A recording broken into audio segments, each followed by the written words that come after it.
அப்போஸ்தலர் பவுல் எபேசியருக்கு எழுதிய திருமுகம் 5ஆம் அதிகாரம் 15ஆம் இறைவார்த்தை.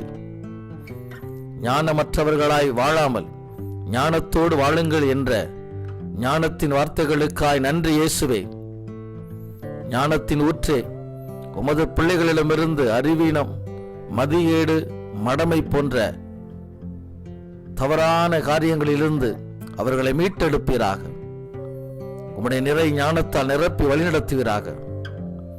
பிள்ளைகள் ஞானத்தோடு படிக்கவும், தொழில் புரிவோர் ஞானத்தோடு முன்னேற்ற பாதையில் தொழிலை நடத்தி செல்லவும், தம்பதிகள் ஞானத்தோடு குடும்பத்தை வழிநடத்தவும் தூய ஆவியின் வல்லமையை பொழிந்திடுவீராக.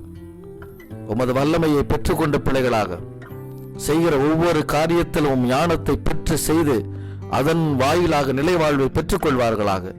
இயேசு கிறிஸ்துவின் இனிய நாமத்தில் மன்றாடுகிறோம் எங்க நல்ல பிதாவே. ஆமென், ஆமென், ஆமென்.